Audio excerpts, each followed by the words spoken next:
I can't believe it. Chapter 24. We are really coming towards the end. Quick recap. Dr. Bryce came down and said that Cameron's white blood cells weren't what he hoped, which means that his body might be fighting against the heart, rejecting it. We're now on to chapter 24, losing, which I don't like the sound of. Let's just get into it. Marlon, I still don't know why you're here, I said crossly. Today of all days, I didn't want any company while I swam. Today was too important. I was scared but determined. Touching the bottom of the pool was like tossing a coin. Heads I win, tails I lose. I like to swim occasionally too, Marlon replied. But it's not even Tuesday. You and the others only come swimming on Tuesday. Marlon smiled at me. There's no law that says I can't come swimming on a Thursday instead. I was about to argue, but I thought better of it. If I protested too much, Marlon might realise that I was up to something. But I was still annoyed. I bundled my bag and my clothes into a locker and banged it shut. So what have you been doing here every afternoon anyway? Asked Marlon as we both made for the pool.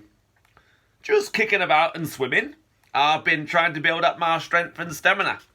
Swimming is brilliant exercise, I replied in what I hoped was an offhand manner.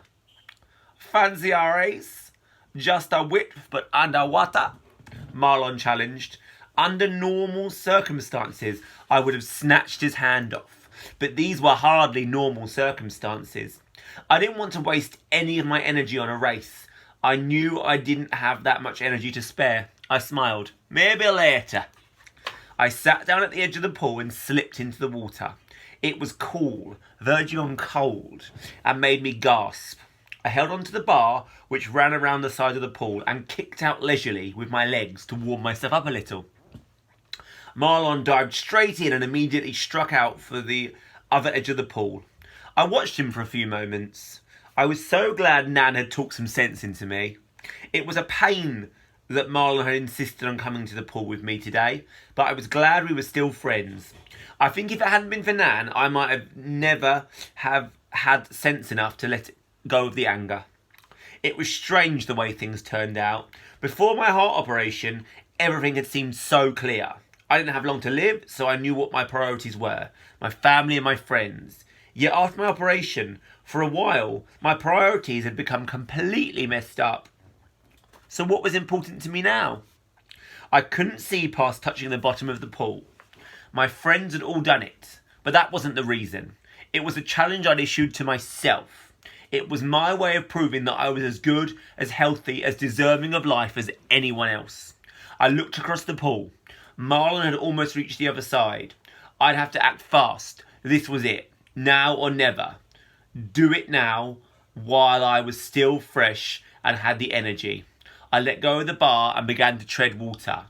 1, 2, 3, go! I swam to the middle of the pool, took several deep breaths and dived down, down and down. I didn't stop, even when my lungs screamed at me for air, even when my heart shrieked at me to turn back, even when my blood roared at me to stop. I kicked my legs and went down further, and I touched the bottom! It was icy cold beneath my fingers, but I had reached it, elated. I turned round and kicked against the bottom of the pool to give myself an extra push back to the surface. Except the surface was a long way away, and halfway up through the water, I knew I wasn't going to make it. Oh, Cam. Right, gang. That was a really, really short one. We've actually moved on to a new section in the book. This one is called Consequences, but I'm still going to read you a chapter. Let's see what happens. I see why Cam did that. I saw his determination, but I don't think he was thinking it through. In his defence, he's a teenager.